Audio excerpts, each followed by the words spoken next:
In Life Is But a Dream, the fifth episode of Season 10 of Hallmark's When Calls the Heart, residents of Hope Valley consider their goals and aspirations and what prevents them from following them. In an effort to assist Rosemary and Lee in coping with the challenges of new parenthood, their friends try to lend a hand.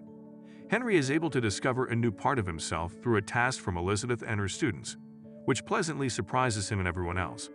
She finds herself in a predicament as she and Lucas must make yet another crucial choice in their relationship.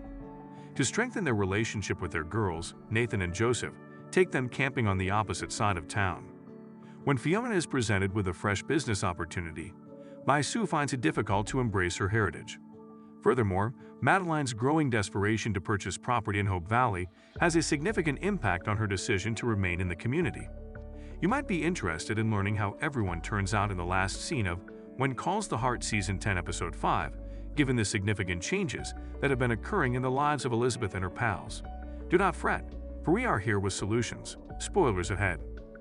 Rosemary and Lee face the challenges of parenthood, while Bill makes a choice that can strengthen his bond with Madeline.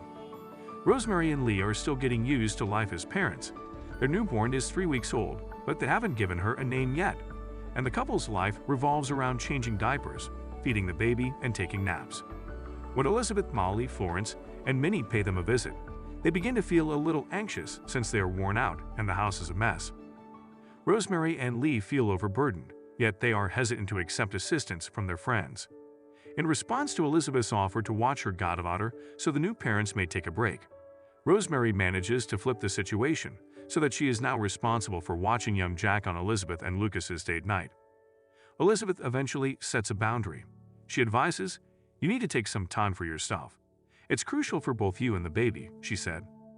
Elizabeth gets the chance to spoil her friend by cleaning her house and making her dinner when Rosemary eventually gives in. She later confesses, "I had felt we wouldn't be good parents if we asked for help. You two had shown us that asking for assistance is perfectly acceptable."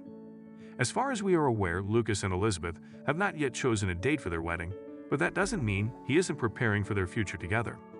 He announces to Bill and Mike during a game of cards that he intends to build his new wife a home with the newest and most innovative features, and that it will be situated on the opposite side of town from where she presently resides. Bill is doubtful. Does she want that? Mike comments, "That's asking for trouble," after learning that the house is a surprise. Fortunately, Lucas heeds his friend's counsel and tells Elizabeth about his plans. She looks first intrigued by the concept, but she realizes it's not what she really wants after some thought, and that supper with Rosemary and Lee. "I don't want a castle," she declares. "A house on a hill is not what I desire. I am happiest when I am here." She does not want to leave the house where she has so many happy memories, because she wants to be near to Rosemary and her other pals. Lucas graciously accepts Elizabeth's decision, but does he feel a little let down? Of course, he wants to give his future wife the best, but maybe he also prefers that they begin their life together in a place of their own, rather than the one she previously occupied with her deceased husband. Bill has come under pressure from Madeline St. John to sell her the town's land. He has been adamant in assuring her that the property is not for sale, even though they have become friends since she moved to the area, and they even share a breakfast at the cafe every morning. Madeline acknowledges that she would be content with another plot of property as long as it had a stream. Bill gets a little worked up over that. He has been attempting to sell some property that might suit her for years. But is he actually willing to sell, particularly to a complete stranger? Madeline is being pushed harder than ever to finish her business in Hope Valley. She decides to leave town after another stressful phone call, much to Bill's astonishment. It turns out that her late husband's solicitors have asked her to decide what to do with his assets. What about the stream about which she insisted so much? She wants it for her son, who enjoys talking about his father's fly fishing trips. Bill concedes when he sees that Madeline is genuinely ready to move on. She accepts his offer to sell her his land. They shake hands to make the deal official. I guess we can anticipate more sexy meals.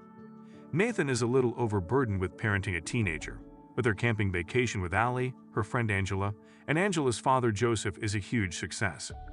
Mag, who hasn't appeared much this season, has a wonderful moment in this one when she confides in Fiona about being the daughter of immigrants and trying to reconnect with her roots by reading her grandmother's journals. We're crossing our fingers that her new line of cosmetic procedures inspired by her grandmother's recipes is a hit.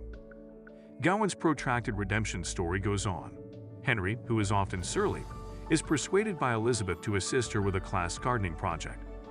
Henry then proves to be a natural with the children. Even so, he makes a few jokes.